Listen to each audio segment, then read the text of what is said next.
இந்தியாவின் அசாம் மாநிலத்தில் இருந்து தமிழகத்தின் சென்னை நோக்கி சென்று கொண்டிருந்த இண்டிகோ விமானத்தில் எரிபொருள் குறைந்ததால் பரபரப்பு ஏற்பட்டது. இதையடுத்து விமானி மேடே என்ற அபாய அறிவிப்பை வெளியிட்டார். மேடே என்பது விமான போக்குவரத்து துறையில் பெரும் அபாயத்தை குறிக்கும் வார்த்தையாகும்.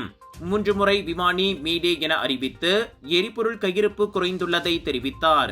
இதையடுத்து கர்நாடகா மாநிலத்தின் பெங்களூரு விமான நிலையத்தில் விமானம் அவசரமாக தரையிறங்க அனுமதி வழங்கப்பட்டது.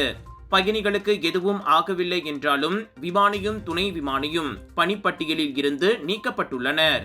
எதற்காக மேடே என அறிவித்தார்? உண்மையிலேயே எரிபொருள் நிலவரம் என்ன என்பது குறித்து விசாரணை நடத்தப்பட்டு வருகிறது. குஜராத் மாநிலத்தில் அமிதாபாத்தில் ஏர் இந்தியா விமானம் விழுந்து நொறுங்கி மொத்தமாக 270க்கும் மேற்பட்டோர் பலியானதில் இருந்து இந்திய விமானங்களை உட்படுத்தி அடுத்தடுத்து விமான தொழில்நுட்ப கோளாறுகள் ஏற்படுவது பயணிகள் மத்தியில் அச்சத்தை ஏற்படுத்தியுள்ளது.